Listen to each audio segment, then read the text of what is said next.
चलिए खबरों की शुरुआत करते हैं और सबसे पहले बात करेंगे संभल की, क्योंकि देखिए उत्तर प्रदेश के संभल में जामा मस्जिद में सर्वे करने पहुंची एएसआई की टीम पर जो हमला किया गया था, उसके बाद जो हिंसा भड़की थी, अब उस हिंसा के जो दंगाई रहे हैं, अब उनकी तलाश के लिए एक्शन भी तेज कर दिया गया है। और किस तरीके से वहां पर एक्शन देखने को मिल रहा है, महिमा जरा ये भी बताइए। बिल्कुल, देखिए काफी ज्यादा महत्वपूर्ण कार्रवाई अब होने वाली है, पहचान कर ली गई है और जिस जगह पर दंगा हुआ था, जहां पर दंगाई थे, कैमरास की मदद से और कुछ लोगों से पूछताछ की गई, उसके बाद टीम मुआयना करने के लिए उस जगह पर पहुंची है।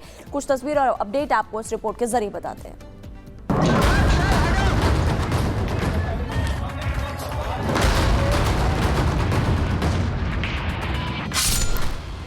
दंगाइयों का शर्तिया इलाज। 24 नवंबर को संभल में हिंसा भड़की थी, जिसके बाद सीएम योगी ने साफ कर दिया था कि दंगाइयों का शर्तिया इलाज होगा। पूरे प्रदेश को इस बारे में आश्वस्त करना चाहूंगा, कोई समस्या खड़ी करेगा तो सरकार उसको सख्ती से निपटने का काम भी करेगी, उतनी ही सख्ती से निपटने का काम भी करेगी। दोसा माननीय न्यायालय के द्वारा दिए गए आदेश का पालन करना एक प्रशासन का दायित्व है। संभल हिंसा मामले में 7 एफआईआर दर्ज हुई है, दर्जनों गिरफ्तारियां हुई हैं, आरोपियों के पोस्टर लगाए गए, लेकिन हिंसा के मास्टरमाइंड की तलाश अब भी जारी है। सोमवार को दंगाइयों को पकड़ने के लिए पुलिस का एक्शन तेज होता दिखा। संभल हिंसा के दंगाइयों को ढूंढ निकालने के लिए पुलिस ने एड़ी चोटी का जोर लगा दिया है। पुलिस ने हिंसा वाली जगह पर एफएसएल टीम के साथ फिर से क्राइम सीन रिक्रिएट किया। एफएसएल की जो टीम है, बैलिस्टिक की टीम है, वो यहाँ पर मौके पर पहुंची है। तमाम सीनियर ऑफिसर्स आपको यहाँ पर नजर आ जाएंगे। एसपी संभल यहाँ पर हैं, जो एडिशनल एसपी हैं वो यहाँ पर हैं, सीओ यहाँ पर हैं और हर कोई जानकारी उस दिन के बारे में दी जा रही है। विजय आकाश अगर तस्वीर दिखाएंगे कि जो जो जानकारी सीनियर ऑफिसर्स दे रहे हैं उसको बाकायदा कागजों पर नोट किया जा रहा है। डायरेक्शन जो है वो दी जा रही है, किस छत से कब पथराव हुआ, पुलिस की मूवमेंट उस समय क्या थी, कितनी संख्या में जो भीड़ थी वो यहाँ पर थी। हर एक छोटी से बड़ी जानकारी एडमिनिस्ट्रेशन को दी जा रही है और बाकायदा इस जानकारी के बाद एक जो डिटेल रिपोर्ट है इस पूरे मामले में जो है वो तैयार की जाएगी।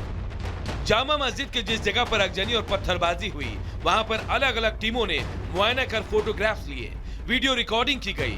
उसके बाद वहां से पूरी रिपोर्ट बनाकर कोतवाली थाने आए। तकरीबन 1 घंटा कोतवाली थाने में उस रिपोर्ट पर पुलिस और अधिकारियों ने पूरी चर्चा करने के बाद दूसरा दौरा हिंदू खेड़ा इलाके में किया। हिंदू खेड़ा वो इलाका जहां के कई वायरल वीडियो में महिलाओं के भी पत्थर फेंकते हुए चेहरे नजर आए थे।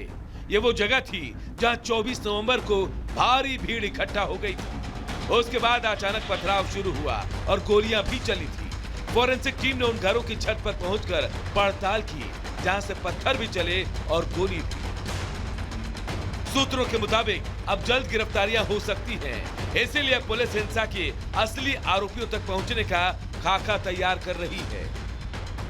यहाँ पे 24 नवंबर को जो हिंसा हुई थी, उस हिंसा की विवेचना के अनुक्रम में विभिन्न आईओएस द्वारा क्राइम सीन की रिकंस्ट्रक्शन के लिए कि किन परिस्थितियों के अंदर जो अवैध गोलाबारी हुई थी और जो जिन लोगों की डेथ हुई है, अनफॉर्चुनेट डेथ हुई है, उन सब का क्राइम सीन जो रिकंस्ट्रक्शन है उसके लिए एफएसएल डायरेक्टर लखनऊ उनको पत्र लिखा गया था। जितनी भी फोरेंसिक की रिकवरी वगैरह जितनी भी हुई है, उन सब के आधार पे ये अपने बयान देंगे। पुलिस ने हिंसा मामले में अब तक 450 लोगों के पोस्टर जारी किए हैं और अब एक्शन की बारी है। आपको बता दें कि संभल स्थित शाही मस्जिद के हरिहर मंदिर होने के दावे को लेकर बीते माह 24 नवंबर को सर्वे हुआ था, जिसके बाद यहाँ हिंसा भड़की। इसके बाद पथराव, फायरिंग और आगजनी में 5 लोगों की मौत हो गई थी, जबकि 29 पुलिसकर्मी घायल हो गए थे। इस मामले में पुलिस ने सपा सांसद जियाउर रहमान बर्क और सपा विधायक इकबाल महमूद के बेटे सुहेल इकबाल सहित 40 लोगों को नामजद करते हुए 2750 अज्ञात के खिलाफ मुकदमा दर्ज किया था। मौका वारदात पर रिक्रिएशन के साथ ही दंगाइयों के सलाखों के पीछे जाने की उल्टी गिनती शुरू हो गई है। Bureau report, Republic Bharat. तो 24 नवंबर को संभल में हिंसा हुई थी। अब तक कितना और क्या क्या एक्शन देखने को मिला है वो आपको ग्राफिक्स के जरिए बताते हैं। सबसे पहले 7 एफआईआर दर्ज की जा चुकी है, 40 से ज्यादा लोगों की गिरफ्तारी हुई है, 100 दंगाइयों की पहचान कर ली गई है, करीब 500 दंगाइयों के जो पोस्टर्स है वो भी यहाँ पर फिलहाल लगाए गए और उनकी पहचान की जा रही है। और आपको लगातार बता रहे हैं कि कैसे हिंसा की विदेशी कनेक्शन की जांच भी की जा रही। कहीं आपको ये भी बता दें कि बर्क और सोहेल इकबाल पर भी केस दर्ज किया जा चुका है। आरोपियों की तलाश में छापेमारी की जा रही है, तमंचा और कारतूस भी यहाँ पर बरामद किया गया है छापेमारी के दौरान। और साथ ही सरकार ने एसआईटी का गठन भी इस दौरान किया है। और आपको ये भी बता दें कि यहाँ पर लगातार एक्शन में इस वक्त जो टीम वो नजर आ रही है, हिंसा के विदेशी कनेक्शन की भी जांच लगातार की जा रही है। तो ये ओवरऑल जानकारी हमने आपको दी कि कितनी एफआईआर दर्ज की जा चुकी है और अभी तक क्या एक्शन देखने को मिला। चलिए अब आगे बढ़ते हैं और बात करेंगे आस्था के सबसे बड़े महापर्व यानी कि महाकुंभ की, जिसकी तारीख अब नजदीक आ रही है। और ऐसे में कुंभ में पहरा जो है वो सख्त कर दिया गया है। जी हां, आपको बता दें कि इस बार महाकुंभ में करोड़ों की संख्या में जो श्रद्धालु हैं पहुंचने वाले हैं और इसी को देखते हुए यानी कि श्रद्धालु की सुरक्षा को देखते हुए सुरक्षा व्यवस्था चाक चौबंद की जा रही है और पूरे कुंभ परिसर को अवैध किले में तब्दील कर दिया गया है। रिपोर्ट आपको दिखाते हैं।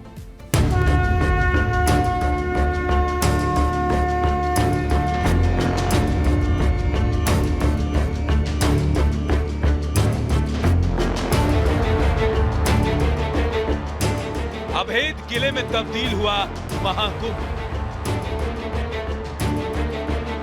जमीन से आसमान तक सुरक्षा अभेद। नदी में नाव तो आसमान में ड्रोन से पहरेदारी। मेले में घुड़सवार कर रहे निगरानी। महाकुंभ नगर दिव्य और भव्य महाकुंभ के लिए योगी सरकार सुरक्षा के चाक चौबंद इंतजाम कर रही है। महाकुंभ को पूरी तरह सुरक्षित महाकुंभ बनाने के लिए उत्तर प्रदेश सरकार और पुलिस हर संभव कोशिश कर रही है। सुरक्षा व्यवस्था इतनी चाक चौबंद कर दी गई है कि बिना इजाजत परिंदा भी पर नहीं मार पाएगा।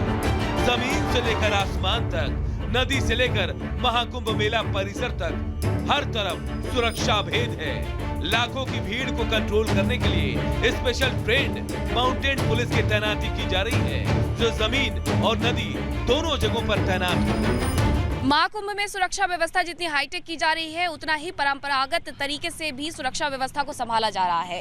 कई नस्ल के यहाँ पर घोड़े मंगाए गए हैं, मारवाड़ी, काठियावाड़ी से लेकर के इसमें इंग्लैंड और अमेरिका के घोड़े भी शामिल है। अस्तबल में इनका प्रशिक्षण चल रहा है और इसी प्रशिक्षण के साथ साथ जो पुलिसकर्मी है उन्हें भी प्रशिक्षित किया जा रहा है कि जब क्राउड मैनेजमेंट के लिए वो उतरे, भीड़ को किस तरीके से काबू करना है, अगर कोई अनहोनी हो जाती है तो वहाँ से किसी भी व्यक्ति को सुरक्षित तरीके से कैसे हॉस्पिटल तक पहुँचाना है, ये तमाम ऐसी बातें होंगी जिसका खास ख्याल पूरे मेले के दौरान रखा जाएगा। अब आपको ये भी बताते हैं कि करोड़ों श्रद्धालुओं के कुंभ पहुंचने की राह सुगम बनाने के लिए तैनात रहने वाली माउंटेड पुलिस, उसके साथी घोड़े कितने खास हैं। दुनिया के सबसे बड़े धार्मिक, आध्यात्मिक, सांस्कृतिक समागम महाकुंभ 2025 को दिव्य, भव्य और नव्य बनाने की दिशा में अग्निशमन विभाग भी हाईटेक हो गया है।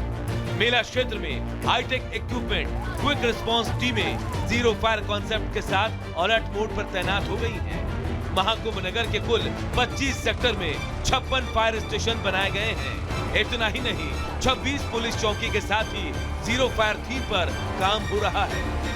जो रिहर्सल था वो इसीलिए था कि अगर कोई ऐसी घटना हमको मेला क्षेत्र में दिखाई पड़ जाती है तो क्या हमारे जवान, हमारी मशीनें और हमारे लोग तैयार हैं और ऐसी स्थिति में हम क्या कार्रवाई कर सकते हैं, उसी का एक छोटा सा ये डेमोन्स्ट्रेशन हम लोगों ने किया और प्रशिक्षण भी एक तरह से समझ लीजिए किया गया। हमारे पास 3 टीमें थीं। एक तो टीम वो थी जो कैजुअलिटी निकालने के लिए BS सेट पहनकर अंदर गई थी, आपने देखा। एक छोटा हमारा फायर क्विक रिस्पांस व्हीकल है वो गया था और एक बड़ी व्हीकल भी मंगवाई थी। इनकेस आपने देखा घर के अंदर बहुत धुआं भर गया था। धुआं के अंदर जो है डेंस धुएं में किसी कैजुअलिटी को ढूंढना, उनको वापस बाहर निकाल कर लाना और फिर स्ट्रेचर के द्वारा उसको हॉस्पिटल भेजना, ये पूरी एक कार्रवाई थी।